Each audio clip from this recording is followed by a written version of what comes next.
I pretended to be asleep and heard her whisper, "He's paying the bills until Ryan's ready." I played dumb, smiled through it, and invited her, her side guy, and her best friend to the same dinner. At 7:45 p.m., their phones all buzzed, and that's when her world fell apart. She thought she was using me. She had no idea I was setting her up the whole time. You ever get that gut feeling something's off, but you can't quite explain it? Yeah, that was me for weeks. My girlfriend, let's call her Emily, had been acting weird lately. I wouldn't call it cold, but she wasn't exactly warm either. Kinda like living with a roommate who sometimes wants to cuddle. She still smiled, still laughed at my dumb jokes, still kissed me goodnight. But it all started to feel a little off script, if that makes sense. I chalked it up to stress. I just picked up more shifts at work to cover some stuff. Mostly her stuff, if I'm being honest. So maybe she was just feeling the distance. That's what I told myself. But that one night changed everything. So it was a Thursday.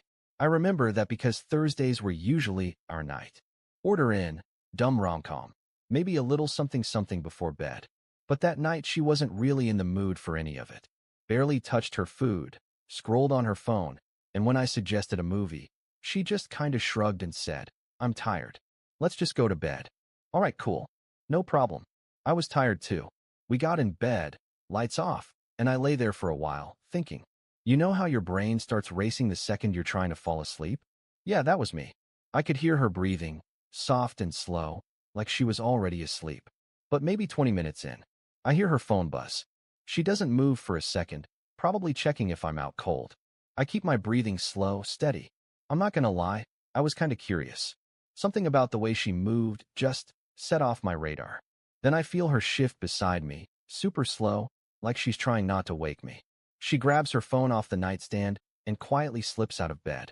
She tiptoes into the living room. But the thing is, our walls are paper thin. And when you live with someone long enough, you learn their voice modes. Emily had a certain way of whispering when she was being sneaky, a mix of giddy and guilty. So yeah, I got out of bed, quiet as hell, stood by the door just enough to hear. I didn't even mean to eavesdrop at first. I just needed to know if I was losing my mind. And then I heard her say it. No, he's still asleep. He's so sweet, honestly. But yeah, he's just a temporary upgrade. I froze.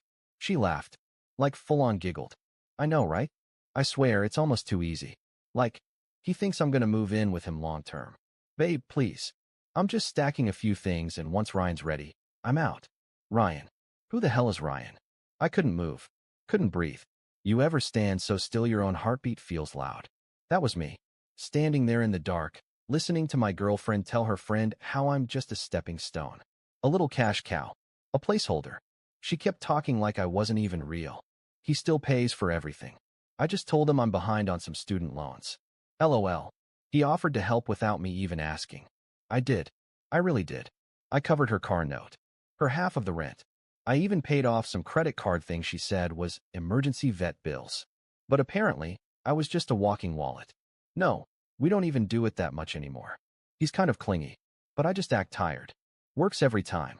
I stood there for another minute, maybe two, just processing. My body felt numb. She was still on the call, walking around, laughing. Then she said, "Okay, I'm heading back to bed. He's probably drooling on the pillow like a puppy." I flew back into bed and pulled the covers up just in time. She came back and like nothing happened. Slipped in beside me, warm and soft, and whispered, "Good night, baby." Then she kissed me on the cheek. I didn't say a word. I just laid there, staring into the dark. But in my head, I was already planning everything. The next morning, I woke up before her. Or at least, I pretended to. I got out of bed, stretched like nothing happened, and walked into the kitchen to make coffee, just like I always do. I had this numb, floaty feeling in my chest. My brain was screaming, but my face? Completely calm. She came in wearing my hoodie, hair a mess, and smiled like she hadn't spent the night plotting her exit strategy behind my back. "Morning," she said, yawning. I kissed her on the forehead. "Morning, babe." She had no idea I knew. You ever look at someone and see them differently all of a sudden? Like, really see them? Every time she spoke that day, it was like I could hear the lie behind it. Every, "I love you," sounded like static. Every touch felt rehearsed. I caught myself watching her like a stranger, studying her patterns. When she grabbed my phone by accident, when she fake laughed at a meme, When she told me she had to run errands, but didn't take her wallet, all of it clicked in a way it never had before. And that name, Ryan, kept bouncing around my skull like a loaded gun. So I did what any rational, emotionally stable guy would do. I smiled and started building a secret folder on my computer labeled Work Docs. Step 1 was playing dumb. No changes in my behavior. I still sent her cute texts. Still bought her favorite coffee. Still made dinner. If she thought she was using me, I wanted her to keep thinking that. I needed time. Time to dig. Time to plan. Time to hit her where it would really hurt. Step 2? Start collecting the truth. I became hyper-aware of everything. Her habits, her stories, the way she left her phone face down but never locked. I memorized her unlock pattern one lazy afternoon when she thought I was watching Netflix. Once I had access, man, that rabbit hole was deep. There were DMs with Ryan.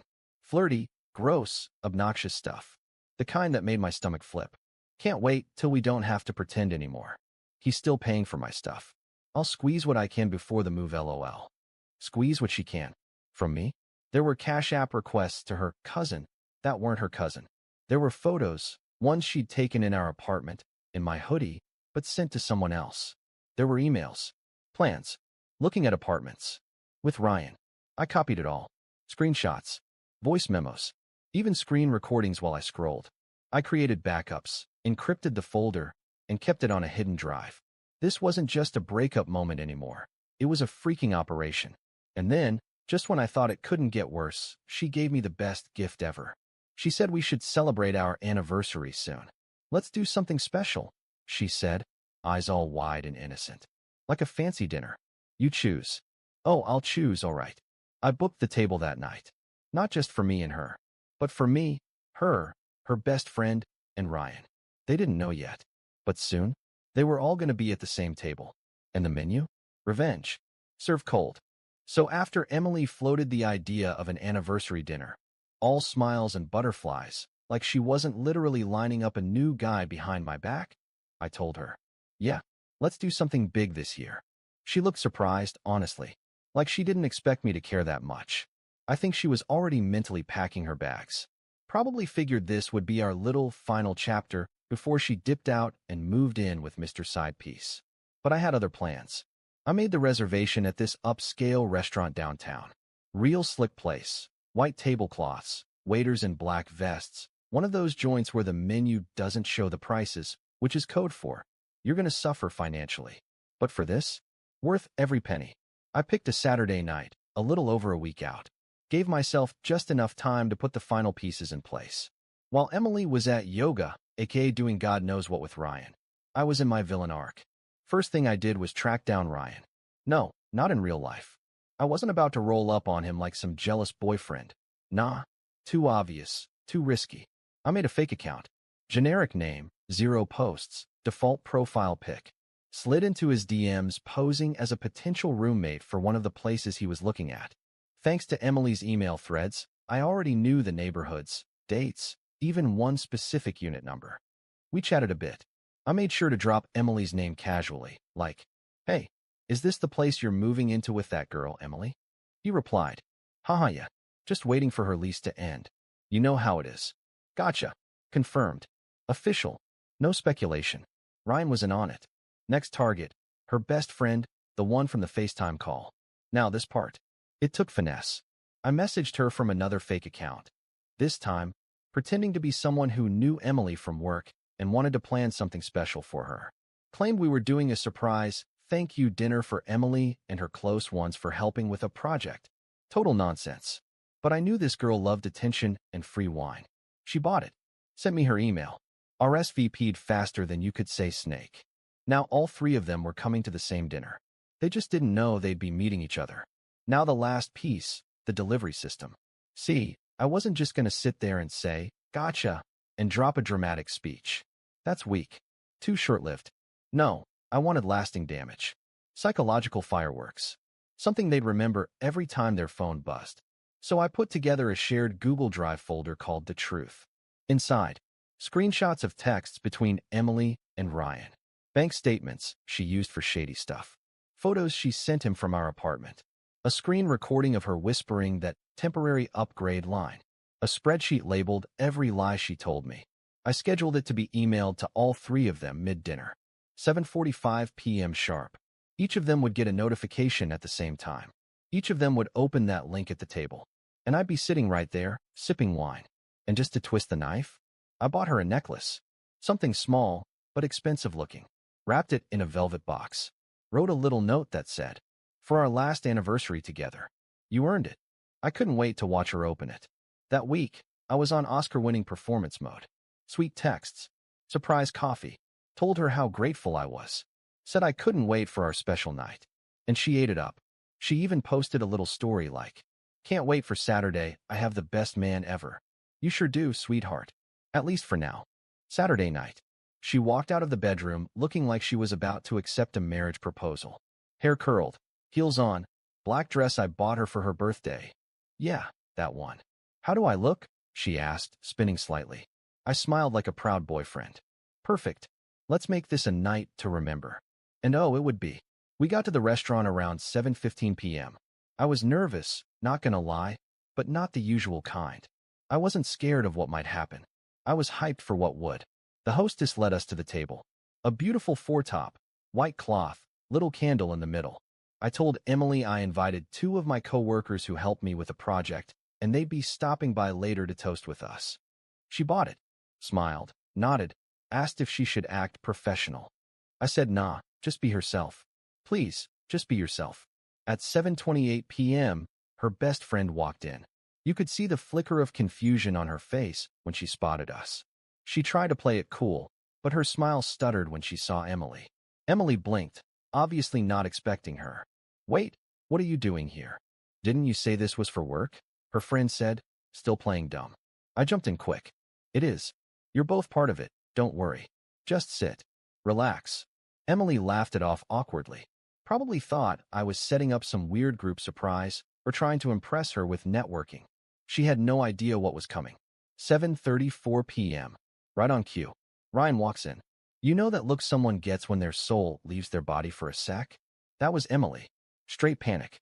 Like she'd just seen a ghost, wearing designer sneakers and holding a reservation slip. What the hell is he doing here?" she hissed. "Wait, why are you here?" Ryan said, stopping mid-step. I stood up, gave him a big fake grin, and gestured to the table. "Ryan, right? Come on, have a seat. You're just in time." No one moved. Emily was full-on glitching. "Jake, what's going on?" I sat down slowly, smoothed the napkin across my lap, and said, "Don't worry. Everything will be clear in just a minute." 7:45 p.m. Ding. One notification. Then another. Then another. All their phones lit up at once. I watched their eyes drop to their screens. Watched their faces twist, sink, drop. Emily went pale. Her best friend mouthed, "Oh my God." Ryan's jaw literally tightened like he was trying not to flip the whole damn table. Nobody said a word. They just scrolled. Each of them reading the truth I'd been holding on to like a lit match. Every lie. Every message. Every little bit of proof. Emily looked up at me slowly, blinking fast. What is this?" I leaned forward just a little. "Just a collection of memories. I figured if you're gonna lie to all of us, it's only fair we find out together." Her mouth opened, then closed. She looked at Ryan, who was now staring at her like she was a complete stranger. "You said you broke up with him," he muttered. "You said he was." "I didn't know you were saving texts like that," her friend cut in, voice low and disgusted. Emily started to cry. Like, full waterworks. Whispering apologies. Blaming me. Blaming stress. Even tried to say, "You're blowing this out of proportion." I picked up the little black box from my jacket. Set it on the table. She stared at it like it was a bomb. "What is that?" she asked. "Your gift," I said. She opened it slowly, and inside was the necklace I'd bought her. Tucked under it, folded neatly, was the note. "For our last anniversary together. You earned it." I stood up, buttoned my jacket, and dropped the final line. "Thanks for teaching me how to spot a snake. Dinner's on me." And I walked out. Didn't run. Didn't look back. Just left them sitting there in silence, surrounded by fine wine and the burning wreckage of her lies. So walking out of that restaurant, top 3 moments of my life. The air felt different. Crisp. Charged. Like the universe itself whispered, "Well played, my guy." I didn't go straight home. I walked for a bit. Got ice cream like a psychopath who just ended a relationship and exposed 3 people in one sitting. Sat on a bench, phone in hand, just waiting. And sure enough, it started buzzing. First message, Emily. Jake, please call me. Please. It's not what you think. Then, okay, I know how it looks, but I didn't mean for this to happen. Then, you're scaring me. Just talk to me. Then, you really ruined everything. Oh, I ruined everything? Blocked. Next up, the best friend. She didn't even defend Emily. Her message was basically, dude, that was savage. I honestly didn't know how bad it was. I'm so sorry. We talked, briefly. She told me Emily had always kind of bent the truth, but she never realized how far it went until she saw the receipts in real time. She'd actually thought Emily and Ryan had already broken up when she encouraged her to date me. So much for girl code. I didn't block her, but we haven't spoken since. Some bridges just don't need rebuilding. Now Ryan, oh boy, he didn't text me. He called me. 4 times. Then I get a voicemail. I kid you not, this man said, yo, I didn't even know she was still with you, bro. I wouldn't have touched her if I knew. I feel like a damn clown. Honestly, he sounded broken. Guess she played us both. Only difference is, I don't stay played. Meanwhile, Emily went radio silent for about a day. And just when I thought she finally gave up, she hits me with a new number. Jake, please, just one conversation. I owe you that. You don't have to take me back. I need to explain myself. I need closure. Closure? You want closure? All right, here's your closure. I posted a vague story on my socials. Just a black screen with the words. You can only use someone for so long before they snap. Ask her how dinner went. Didn't name names. Didn't need to. People put the pieces together fast. A few of our mutuals unfollowed her. One of her exes even DM'd me like. She pulled the same stunt on me, man. Glad someone finally got her back. Days passed. Then weeks. She tried again. More fake accounts. Burner texts. One email that literally said, please don't let me be the villain in your story. But here's the thing. You are the villain. And I'm not rewriting my story to protect your ego. So I did what villains hate the most. I ignored her into oblivion. I moved out of that apartment a week later. Lease was under my name. She never even saw it coming. I packed her stuff neatly, left it with a friend, and changed the locks before she could blink. She showed up one day, banged on the door. I didn't even open it. Just slipped a note under the crack. You had your moment. This one's mine. So it had been maybe a month since the dinner. By that point, Emily had officially ghosted from social media. No more couple selfies. No more my king captions under stolen photos of my dog. Her digital footprint was shrinking fast, probably because the whole fallout turned her circle upside down. She lost friends. She lost Ryan. And yeah, she lost me. But karma? Karma was just getting warmed up. So remember how I said I posted that vague Insta story? Just to ask her how dinner went line? Well, turns out, someone did. Her job. Apparently, she had a little side hustle going where she'd been using my money to fund some consulting brand on the side. Like, making business cards, hosting events, getting headshots. All with the cash she'd guilt me into handing over. The twist? She'd been using my name as a reference. My actual name. My contact info.